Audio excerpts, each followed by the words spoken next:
যারা আপনারা এখানে এসেছেন ভাগবত কথা শ্রবণের মানসে, তো ভাগবত কথা শুনে কি হবে, আর না শুনলেও বা এটা কী হবে।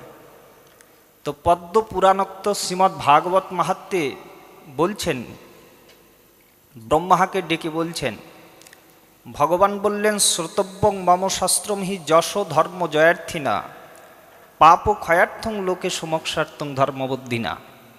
হে ব্রহ্মা শোনো, অর্থাৎ লোক সৃষ্টিকারী ব্রহ্মাকে বলছেন, লোকেশ নামে অভিহিত করছেন যে শ্রোতব্যং মম শাস্ত্রং, আমার শাস্ত্র যিনি শোনেন তার কি প্রাপ্তি হয় না, যশ ধর্ম এবং বিজয় প্রাপ্তি হয়।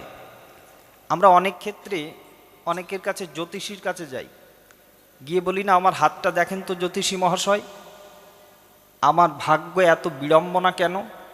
তখন জ্যোতিষী মহাশয় তার নিজ শিক্ষা যোগ্যতা অনুপাতে তিনি প্রেডিকশন দান করেন, কিন্তু তাতেও অনেক সময় শনির প্রকোপ, মঙ্গলের প্রকোপ আমাদের জীবন থেকে যেতে চায় না। তো আমাদের শাস্ত্রে বলা হচ্ছে যে এগুলো থেকেও যদি পরিত্রাণ আমরা পেতে চাই, তাহলে শ্রোতব্যং মম শাস্ত্রম হি, ভগবান বললেন আমার কথা শ্রবণ করো, তাতে কি প্রাপ্তি হবে না, যশ ধর্ম এবং বিজয় প্রাপ্তি হবে।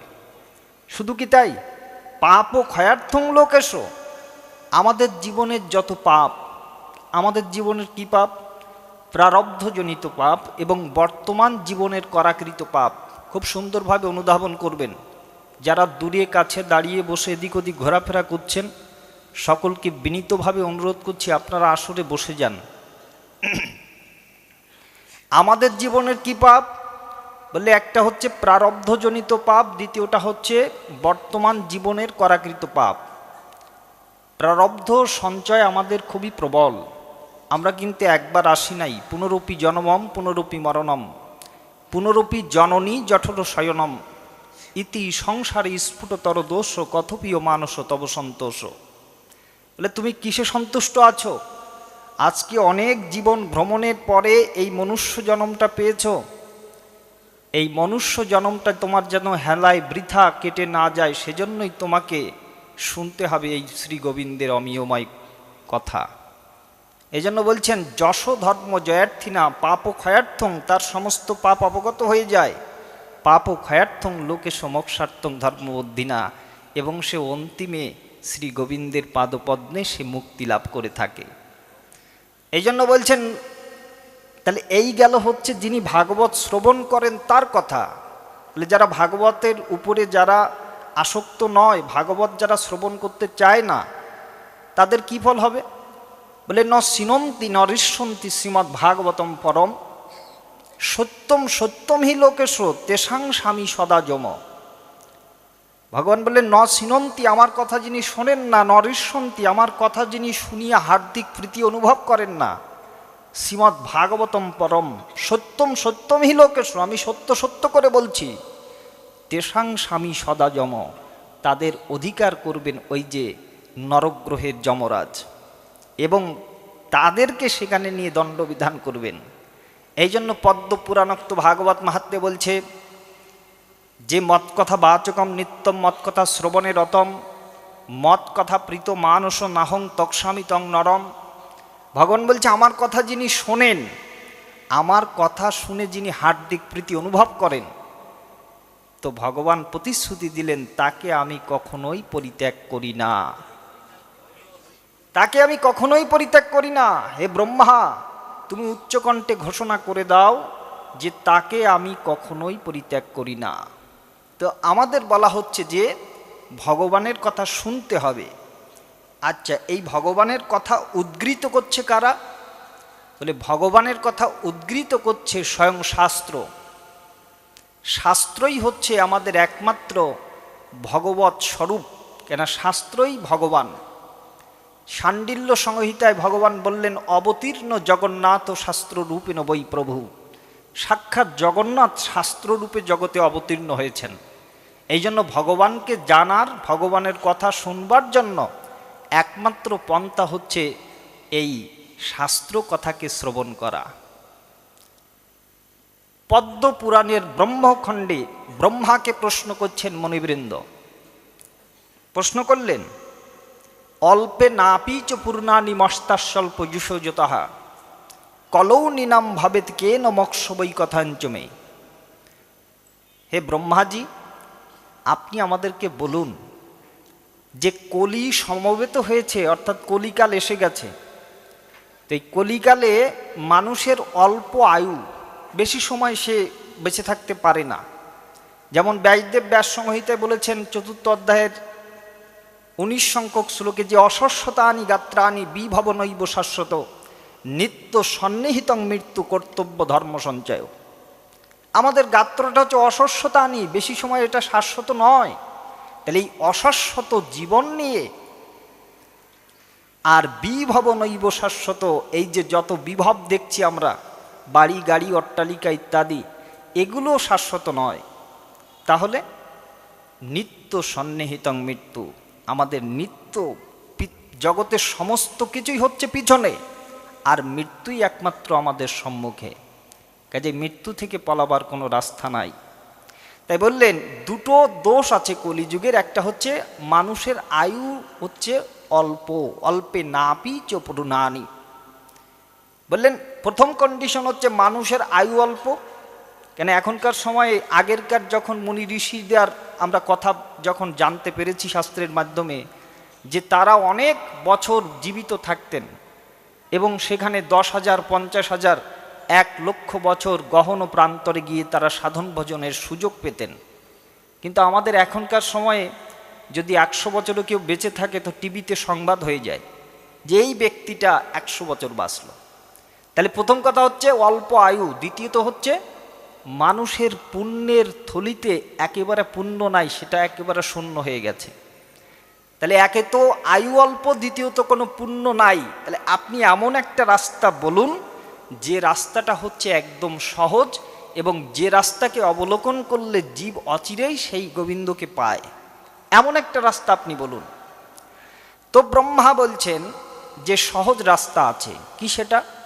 সাধু সংগাত ভবেদ বিপ্র শাস্ত্রানাম শ্রবণম যতঃ হরি ভক্তি ভবেত কেন তথা জ্ঞানম তথা গতিহি। কত সুন্দর কথা বললেন। সাধু সংগাত ভবেদ বিপ্র। শোনো, একটা সহজ পন্থা আমি তোমাকে দিচ্ছি। কিছু পারো আর না পারো, সাধু সঙ্গ করো। কেন কেন সাধু সঙ্গ করতে হবে কেন? বলে দেখো, আমাদের তালা আমরা খুলি, যে চাবি দিয়ে খুলি সেই চাবি দিয়ে আবার তালাটা আটকে যায়। তো মানুষের জীবনের যত উত্থান এবং পতন, এর জন্য দায়ী হচ্ছে সঙ্গ।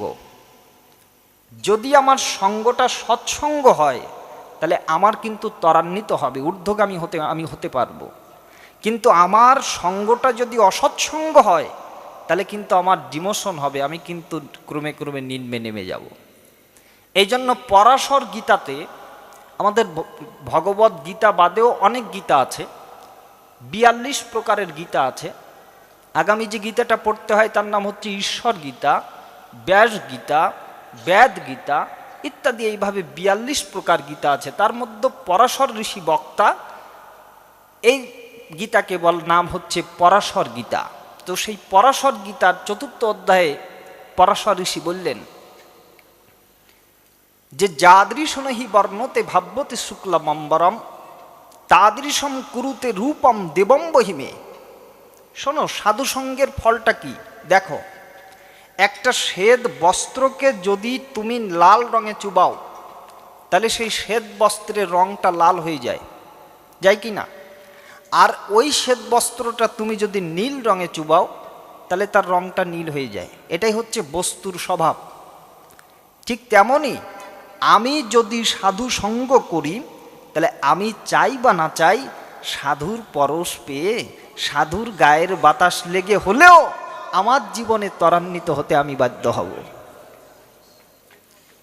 এই জন্য বলছে সাধু সংগাত ভবেদ বিপ্র।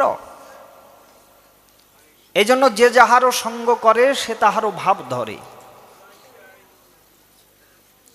সঙ্গের মূল হচ্ছে স্বভাব। আমাদের যে স্বভাবটা তৈরি হয়েছে এর মূল হচ্ছে সঙ্গ। কাজে আমাদের সৎ করতে হবে সেই সঙ্গটা। তাই দার্শনিক মহাত্মা ঠাকুর অনুকূলচন্দ্র বললেন, সৎ যদি হয় সঙ্গ তোমার, ভাব যদি হয় মহান উচ্চ, বিশ্বের দ্বারে সাধনা তোমার হবে না ব্যর্থ, হবে না তুচ্ছ। এই জন্য সৎ যদি সঙ্গ থাকে, লক্ষ্যটা যদি সৎ হয়, তাহলে কিন্তু আমি ত্বরান্বিত হতে বাধ্য হব। তাহলে প্রথম কন্ডিশন রাখলেন যে তোমাকে সাধু সঙ্গ করতে হবে। তাহলে সাধু সঙ্গ করলে কি হবে? সাধু সঙ্গটা মানে কি? সাধুকে জড়িয়ে ধরা, নাকি কোনটাকে আমরা সাধু সঙ্গ বলবো? সাধু সঙ্গের মাধ্যমে কি প্রাপ্তি হওয়া যাবে? বলে শাস্ত্রানাম শ্রবণম যতহা। বলে সাধু সঙ্গের দ্বারা শাস্ত্র কথা শ্রবণ হবে, অন্য কথা নয়, কোনো বাজে কথা নয়, কোনো গাল গল্প কথা নয়, কোনো কেচ্ছা কাহিনীর কথা নয়। এই আসরটা হচ্ছে শাস্ত্র চর্চার আসর। এই আসর কোনো রাজনীতির আসর নয়, এটা সমাজনীতির আসর নয়। কেন, এ বিষয়ে কথা বলার জন্য রাজনীতিবিদ আছেন, সমাজনীতিবিদ আছেন, কিন্তু এই আসরটা হচ্ছে বিশুদ্ধ শাস্ত্র পঠনের আসর। এই আসরে শাস্ত্র কথা শুনলে কি হবে? জীবের শাস্ত্র কথার দ্বারাই জীবের মুক্তি লাভ হতে পারে, অন্য কোনো কথার দ্বারা নয়। কেন, ভগবান বললেন, শাস্ত্র শব্দের অর্থ কি? শব্দকল্পদ্রুমে শাস্ত্র কথার অর্থ ব্যাখ্যা করেছেন, শাসনাত্রায়াৎ যস্তু ইতি শাস্ত্রম, অর্থাৎ যাহা আমাকে শাসন করিয়া ত্রাণ করে। মনে করছি যে এটা আমার জন্য বোধহয় খারাপ হবে, গীতাতে বলা আছে। ভগবান বললেন, যেটা প্রথমেই সুখ হয়, পরবর্তীতে সেটা কিন্তু দুঃখই পর্যবসিত হয়ে যায়, আর যেটা প্রথমেই দুঃখ দান করে, পরবর্তীতে সেটা সুখময় হয়ে যায়। এই জন্য শাস্ত্র কথা প্রথমে আমাদের মনটাকে শাসনের কাতারে নিয়ে যেতে পারে, কিন্তু সেই শাসনে যদি আমরা নিজেকে শাসিত না করি, তাহলে কিন্তু আমি শাস্ত্রের মর্মার্থ উপলব্ধি করতে পারবো না। এই জন্য শাস্ত্রই হচ্ছে আমাদের পরিত্রাণের একমাত্র পথ। শাস্ত্র বিধিকে অবলম্বন করেই কিন্তু জীব সেই মুক্তির সন্ধানে ছুটে চলতে পারে, এবং অন্তিমে গোবিন্দপদে ভক্তিও এই শাস্ত্রের থেকেই লাভ হয়। এই জন্য গোস্বামীপাদগণ লিখেছেন, ছিল শ্রীযুক্ত কবিরাজ গোস্বামী তার চৈতন্য চরিতামৃতে লিখলেন, কোনো ভাগ্যে কোনো জীবের যদি শ্রদ্ধা বটে হয়, তখনই সেই জীব সাধু সঙ্গ করায়। সাধু সঙ্গ হইতে হয় শ্রবণ কীর্তন। এই যেখানে সাধু সঙ্গ হচ্ছে, এর দ্বারা কি হবে? আপনারা কীর্তন শুনলেন, এরপরে শ্রবণ হচ্ছে ভাগবত শ্রবণ। সাধু সঙ্গ হতে হয় শ্রবণ কীর্তন, শ্রবণ অন্তে হয় জীবের অনর্থ নিবর্তন।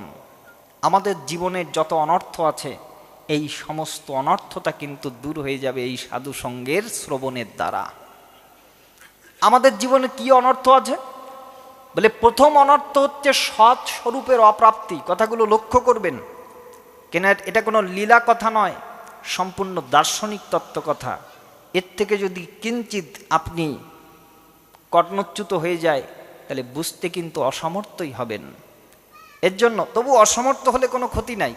চরিতামৃত আশ্বাস দিয়ে বলছেন, গতদিনও বলেছিলাম আমি এটা আপনাদেরকে, তো বাবা রিপিট করছি, বলছেন, যেবা নাহি বুঝে কেহ, শুনিতে শুনিতে সেহ, কি অদ্ভুত চৈতন্য চরিত, কৃষ্ণে উপজীবে প্রীত, জানিবে রসেরও হৃদ, শুনিলেও হয় বড় হিত। বলছে শোনো, শুনে ভুলে গেলেও, শুনে বুঝতে না পারলেও, এই কান দিয়ে কৃষ্ণ কথা শ্রবণ করলেই তবে জীবের মঙ্গল হয়। এই জন্য কৃষ্ণ কথাই একমাত্র কথা, আর বাকি সব বৃথা। কাজেই মনোযোগ রাখতে হবে। তাহলে প্রথম অনর্থ হচ্ছে সৎ স্বরূপের অপ্রাপ্তি। কথাগুলো লক্ষ্য করুন। যদি কোনো সকালে কোনো কর্মব্যস্তময় মানুষকে আপনি জিজ্ঞাসা করেন যে আপনি কোথায় যাচ্ছেন, তো সে কি বলবে? যে আমি যাচ্ছি হচ্ছে চাকরিতে বা কর্মের সন্ধানে বা ব্যবসায়। তাকে যদি আপনি প্রশ্ন করেন যে আপনি কর্মে কেন যাচ্ছেন, তো সে বলবে যে কর্মে না গেলে খাবো কি, খাওয়াবো কি, তাই না? এখন তাকে যদি আপনি আবার প্রশ্ন করেন যে আপনি খান কেন, সে কি উত্তর দেবে? যে বেঁচে থাকার জন্যই খাই, জীবন ধারণের জন্যই খাই।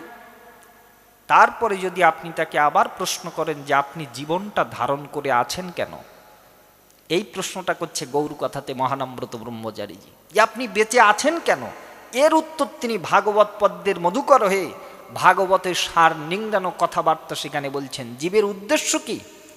কামস্য ইন্দ্রিয় প্রীতিলাভ জীবিত যাবতা, আর জীবস্ব তত্ত্ব জিজ্ঞাসা। কথাগুলো অনুভবের করতে হবে।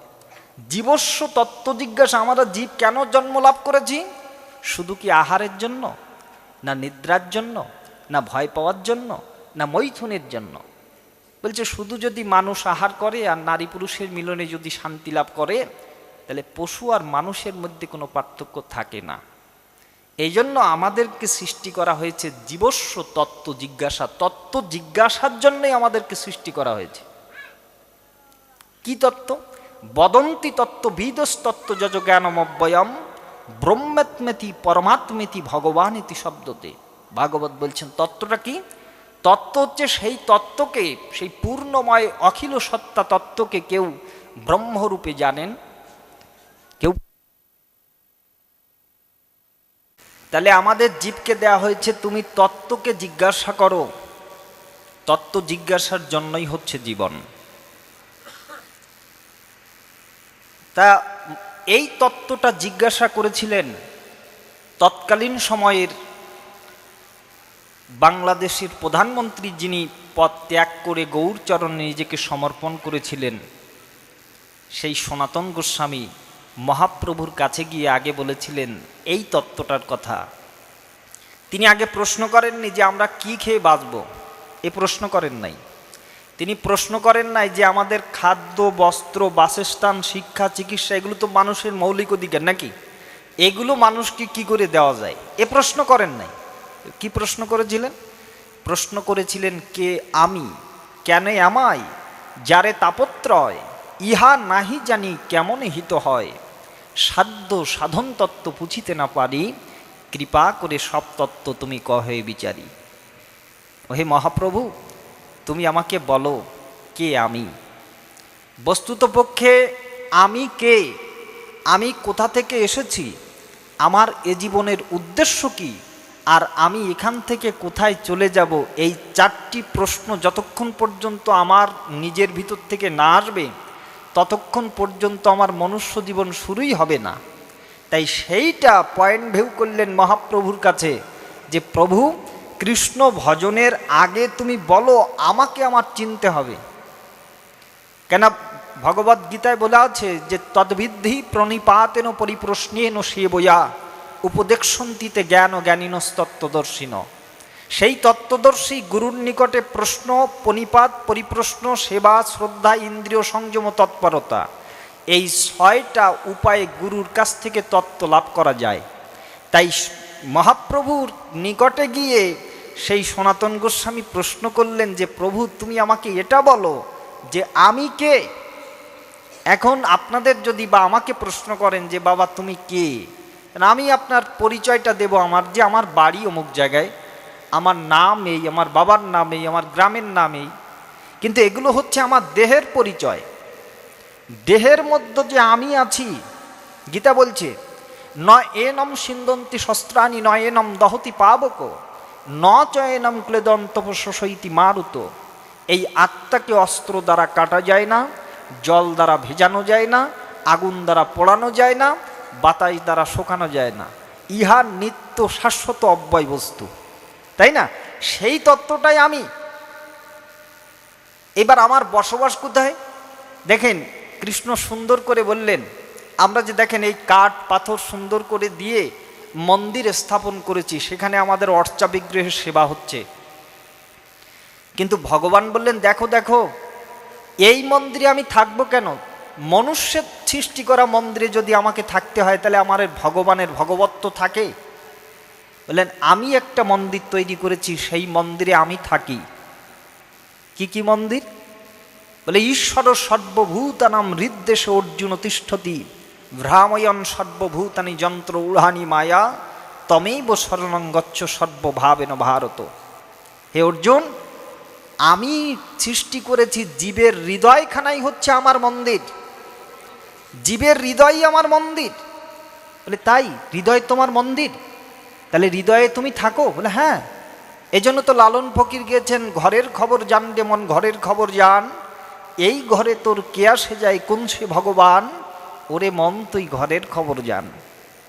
কেন লালন সাইজি এই কথা বলতে পেরেছিলেন, তার কারণ তার গুরুদেব ছিলেন সিরাজ সাইজি, সব দেহতত্ত্বের মানুষ। তাই সন্ধান করতে গিয়ে তিনি ঘরের মধ্যে ভগবানের সন্ধান করেছিলেন। সেই কথা গোবিন্দ বলছেন, আমি থাকি তোমার ঘরের মধ্যেই, মানে তোমার হৃদয়ে আমার থাকার স্থান। আচ্ছা প্রভু কি করে থাকো? হৃদয়টা যখন অসুস্থ হয়ে যায় তখন তো ডাক্তারবাবু ওষুধ দিয়ে হৃদয়টাকে সুস্থ করার চেষ্টা করেন। আবার যদি বেশি অসুস্থ হয়ে যায় তখন ডাক্তারবাবু হার্টটাকে অপারেশন করে হার্টের মধ্যে বিভিন্ন রকম জিনিসপত্র বসিয়ে দেন। তুমি কোথায় থাকো? তখন তো তোমাকে দেখা যায় না। বলে আমি থাকি হৃদয় গ্রন্থিতে। কি করে থাকো?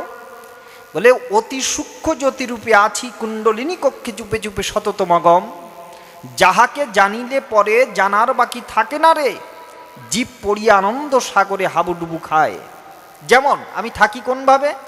কাষ্ঠমধ্য অগ্নি যেমন লুকায়িত রয়, ফুলের মধ্যে গন্ধ থাকে যেমন অবস্থায়, দুধের মধ্যে ঘৃত যেমন দুধের সূক্ষ্ম সত্তা।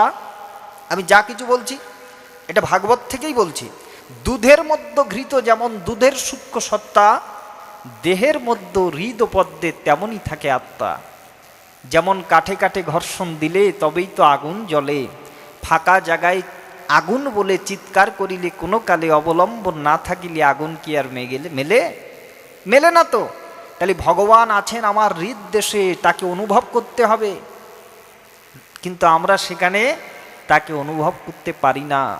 এই জন্য ঋষি কবি রবীন্দ্রনাথ বলেছেন, দেখ দেখি রে মন ভালো করে, আলো করে কি আছে রে তোর ভাঙা ঘরে, ও তোর খাট বিছানা দূরে থাকুক সেখানে আসনখানাও নাই, তবু করে না তো অভিমান, দুঃখী দেখে তার ঝরে দুনয়ন, ও তার এমনি কাঙাল প্রাণ, ও তার এমনি দয়াল প্রাণ।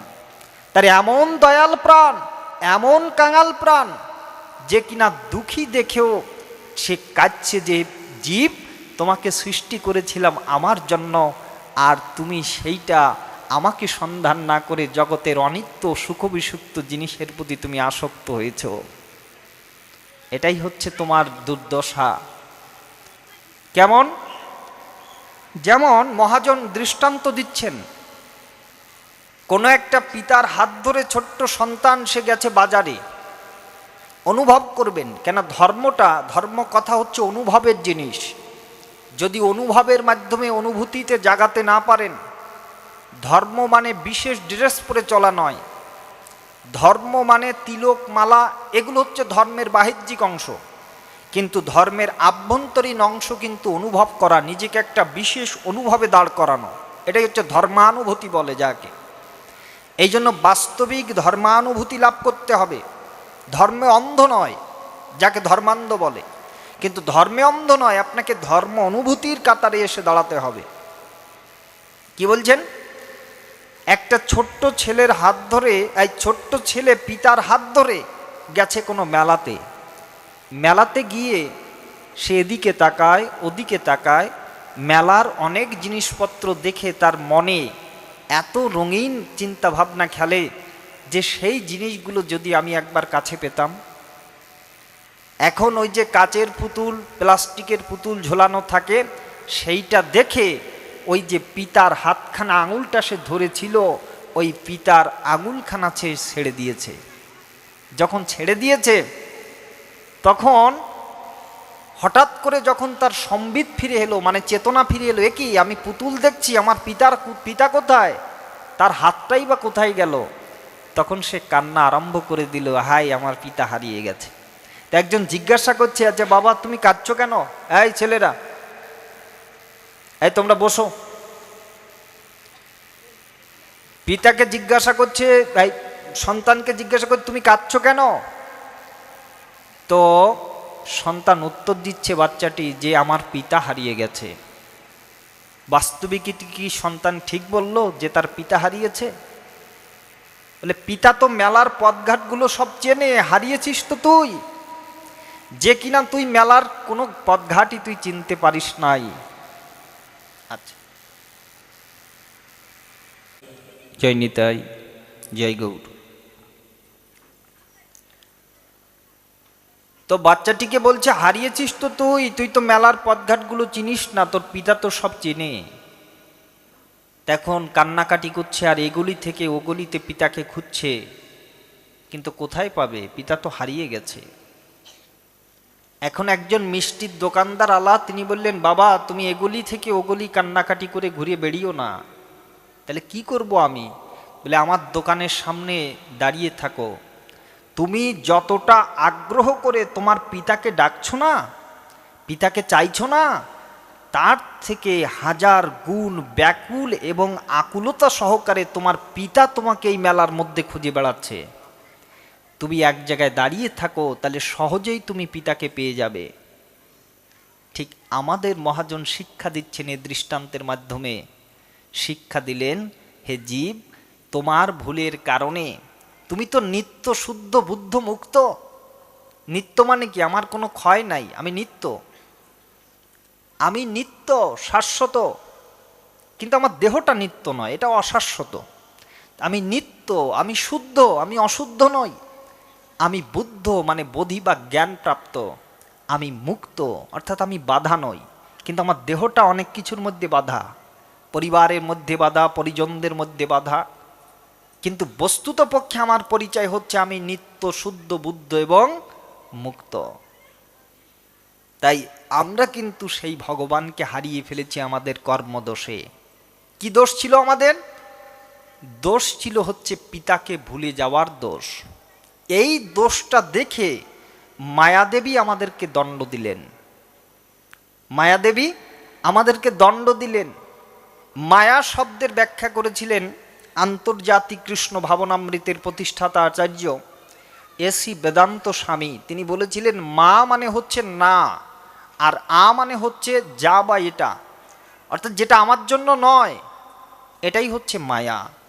এই মায়া আমাদেরকে দণ্ড দিলেন, কৃষ্ণ ভলি যেই জীব অনাদি বহির্মুখ, অতএব মায়া তারে দেয় সংসার দুঃখ। সংসার দুঃখের মধ্যে, সংসারের জঞ্জালের মধ্যে ফেলে দিলেন এবং দুটো কার্য করলেন।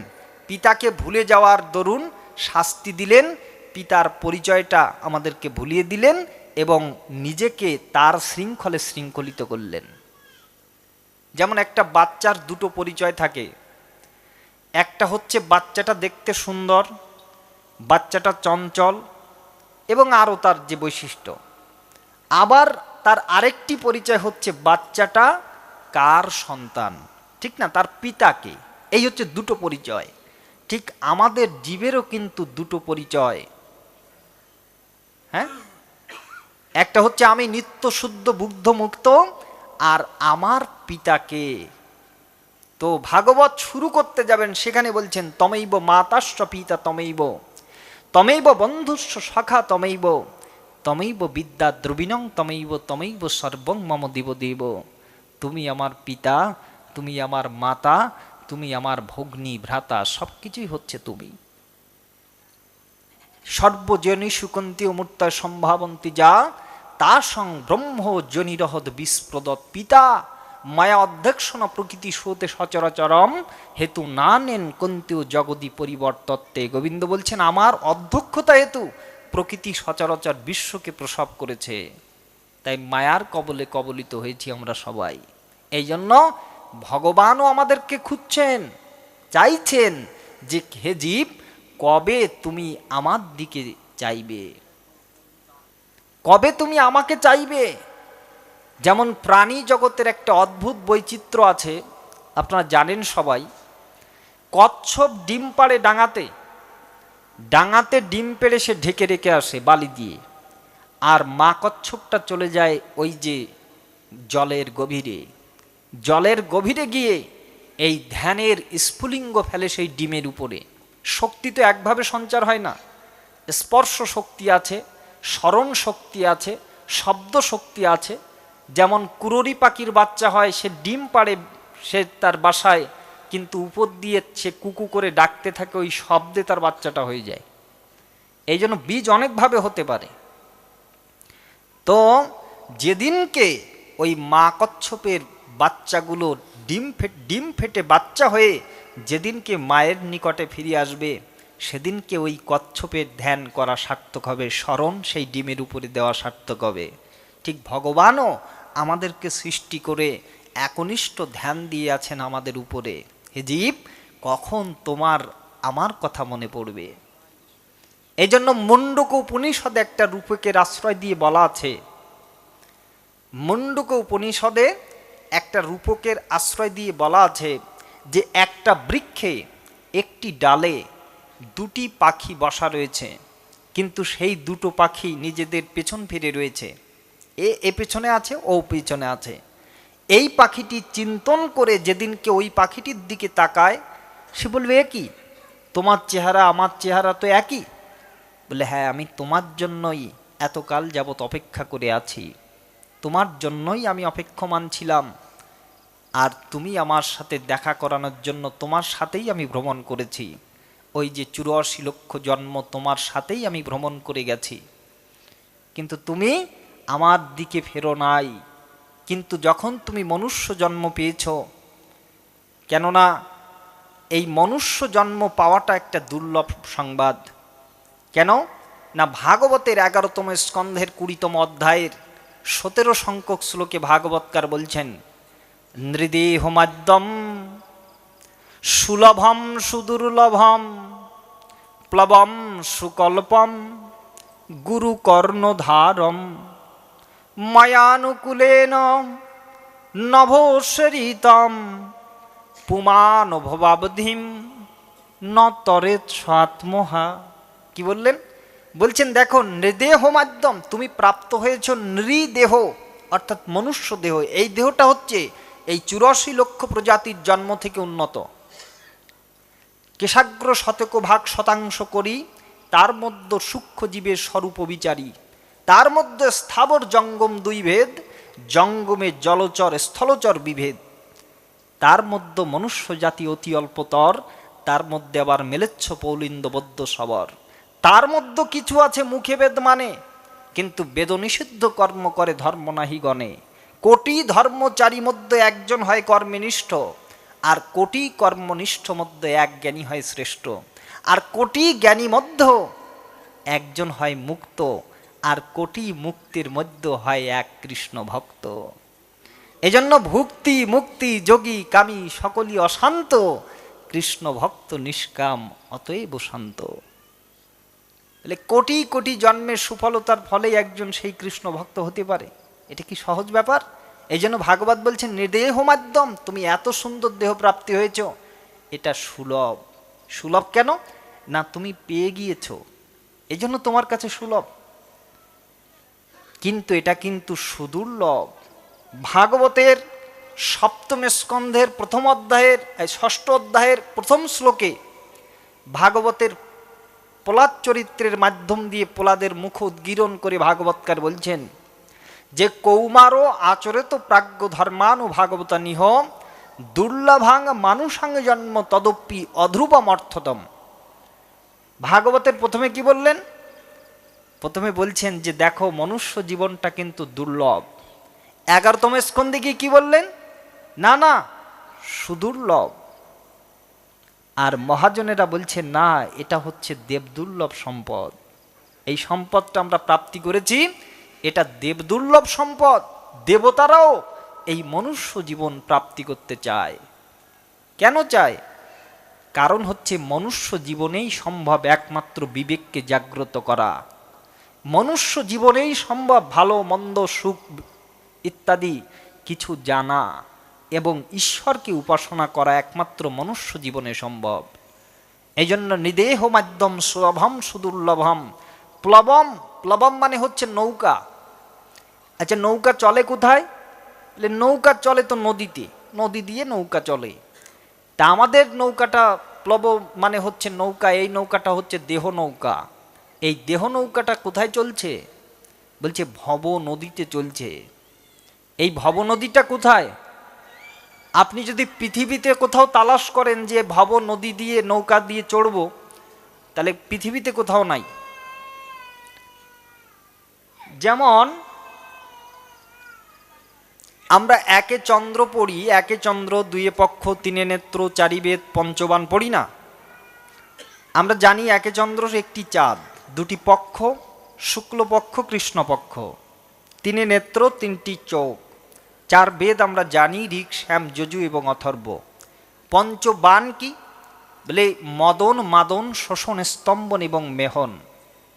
ষষ্ঠ ঋতু আমরা কি জানি? গ্রীষ্ম, বর্ষা, শরৎ, হেমন্ত, শীত এবং বসন্ত। আর 7টা সমুদ্র আছে। কি সমুদ্র? তাহলে এই সমুদ্রের সন্ধান পৃথিবীতে কোথাও নাই। এই 7 সমুদ্রের নাম কি আপনারা জানেন? আমরা অনেকেই জানি না। নামগুলো হচ্ছে কি? লবণ, ইক্ষু, সুরা, সর্পি, দধি, দুগ্ধ এবং জল। এই নদীর অবস্থান কোথায়? বলে এই নদীর অবস্থান তো দেহের মধ্যে। যেমন দেহের লবণং বেষ্টিত দেহে, সমস্ত দেহে লবণ বিরাজ করছে। যখন আপনি ঘেমে যাচ্ছেন, ঝরঝর করে ওই লবণ ঝরে পড়ছে। লবণ ইক্ষু, ইক্ষু কোথায়? বলে ইক্ষুশ্চ মুখমণ্ডলে। আপনার মুখ দিয়ে যে বাক্য উচ্চারণ হচ্ছে, এই বাক্যটাই হচ্ছে ইক্ষুর মতো, তাই না? এই জন্য স্বামী সত্যানন্দ বলেছিলেন, অনেক কথার অনেক দোষ, ভেবে চিনতে কথা কোষ। যে কথা তুমি বলছো, মুখ কিন্তু একটা, অতএব সাবধান, তোমার দ্বারা যেন মিথ্যা বাক্য যেন উচ্চারিত না হয়। এই জন্য ইক্ষুস্য মুখমণ্ডলে, লবণ ইক্ষু। সুরা কোথায়? সুরাটা পরে বলছি। সর্পি, সর্পি হচ্ছে নাসিকা মণ্ডলে, এই যে নাকের মধ্যে সর্পি মানে ঘৃত। লবণ, ইক্ষু, সুরা, সর্পি। দধি হচ্ছে কণ্ঠে, দুগ্ধ চ স্তনমণ্ডলে, জলন্তু উদারচৈব ইতি সুসপ্ত সাগরা। আর সুরাটা হচ্ছে যোনিচ লিঙ্গে, অর্থাৎ আমাদের যে জননেন্দ্র আছে তার মধ্যে সুরার সমুদ্রের বাস। এখানেই চলে কামনার খেলা। তো এই যে ভব সমুদ্রের কথা বলতে গিয়ে এই কথাটা বলতে হলো আমাকে, যে এই যে সপ্ত সাগর, অষ্টবসু আছে, ধর, ধ্রুব, সোম, বিষ্ণু, অনল, অনিল, প্রত্যুষ, প্রভাস। তারপর নবগ্রহ আছে, 10টা দিক আছে। তাহলে এই ভব সমুদ্রটা কোথায়? না পৃথিবীতে কোথাও নাই। ভব সমুদ্রটা হচ্ছে জন্ম, মৃত্যু, জরা এবং ব্যাধি। এই 4টে জিনিসই হচ্ছে আমার ভব সমুদ্র। হ্যাঁ, এই জন্য আমরা প্রার্থনা করি না, ভব সাগর তারণ কারণ হে, রবিনন্দন বন্ধন খন্দন হে, শরণাগত কিঙ্কর দীন জনে, গুরুদেব দয়া কর দীন জনে। আমরা গুরুর নিকটে প্রার্থনা করি, হে গুরুদেব তুমি কৃপা করো। কেন? কেন এই আমি ভব সমুদ্রে পড়ে গিয়েছি, এখান থেকে উঠবার আমার আর পথ নাই। কেন? আমি জন্ম, মৃত্যু, জরা, ব্যাধির আবর্তন চক্রে পড়েছি। এই জন্য ঋষি কবি রবীন্দ্রনাথ বলেছিলেন যে, কবে আমি বাহির হলাম তোমারই গান গেয়ে, সে তো আজকে নয়। আমি যে কবে বের হয়েছি তোমার কথা শ্রবণ করিয়া, আর আমি এখানে এসে এই মায়ার শৃঙ্খলে শৃঙ্খলিত হয়ে তোমাকে ভুলে গিয়েছি। এই জন্য বলেছিলেন, কবে আমি বাহির হলাম তোমারই গান গেয়ে, সে তো আজকে নয়। কত কাল কেটে গেছে। এরপরে আমরা জন্মলাভ করেছি মনুষ্য দেহ। এটা সহজে পেয়েছি?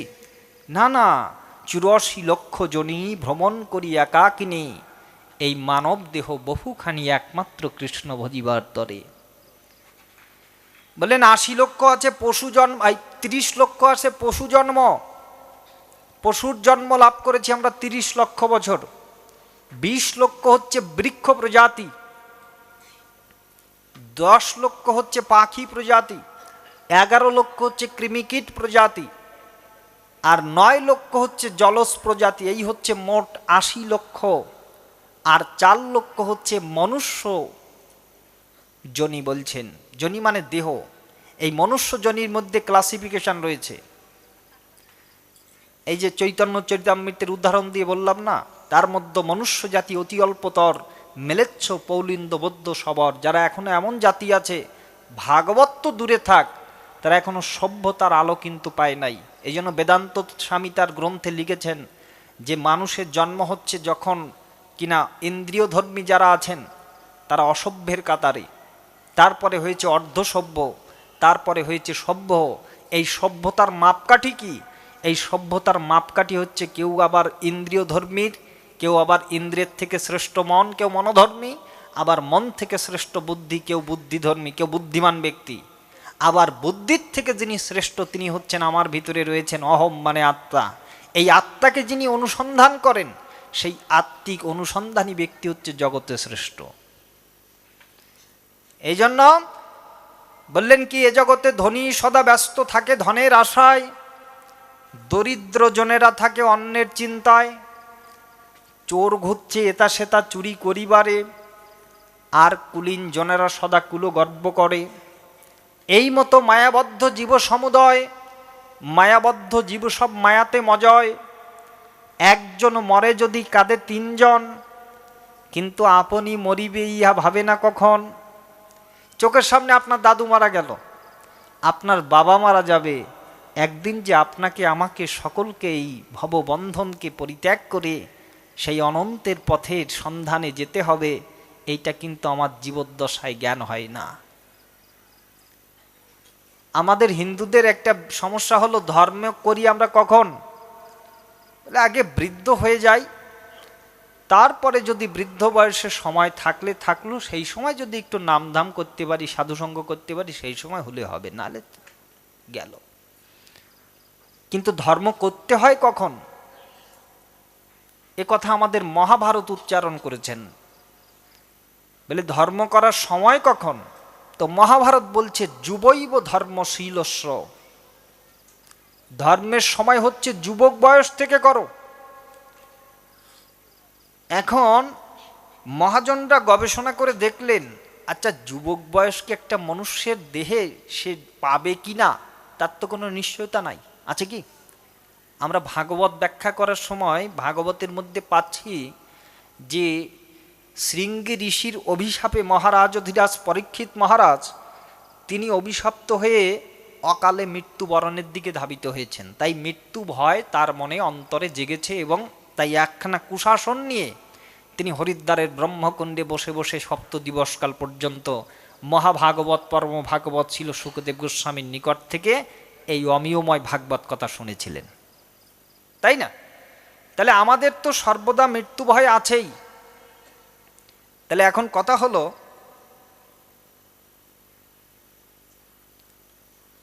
যে কোনটা বলছিলাম? হ্যাঁ, মৃত্যু ভয়। আমার আবার ভুলে যাওয়ার রোগ আছে, আমি বলেছিলাম আপনাদের। তাহলে বলছে কি, হিংসা নিন্দা পরচর্চা আত্ম অহংকারে, মায়াভ্রান্তি ভেদাভেদ অনেক প্রকারে, কিন্তু কিসে তরিবে ভব সংসার, দুর্লভ মনুষ্য জনম পাবে কি আবার? এই যে পেয়েছি আমরা সবাই, এটা কি আর পাবো? তাই বলছে যুবৈব ধর্মশীলস্য, যুবক বয়স থেকে ধর্ম করো। দার্শনিক মহাত্মাগণ বলছে যুবক অবস্থা আমার প্রাপ্তি হবে কিনা জানি না, তবে ধর্মটা শুরু করতে হবে। ভাগবত বললেন যে কৌমারও আচরিত প্রাজ্ঞ, কুমার বয়স থেকে করো। যুবক পৌঁছাবে কিনা জানি না।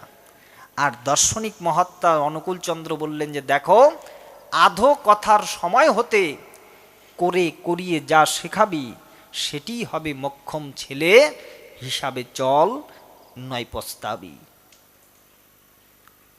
এই জন্য আধো কথার সময় হতে সন্তানকে ধর্ম অনুষ্ঠানে নিয়ে আসতে হয়, তাদেরকে গীতা ভাগবত ইত্যাদি শোনাতে হয়, এবং তারা যতক্ষণ পর্যন্ত বুঝদার হবে ততক্ষণ পর্যন্ত তাদেরকে এই রাধা প্রণাম, কৃষ্ণ প্রণাম। আমরা তো ছেলে মেয়েদেরকে শেখাই, কি শেখাই?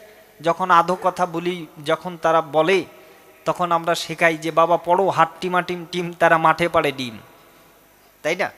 তাদের খাড়া দুটো শিং, কিন্তু তারা মুখস্থ করে কি না?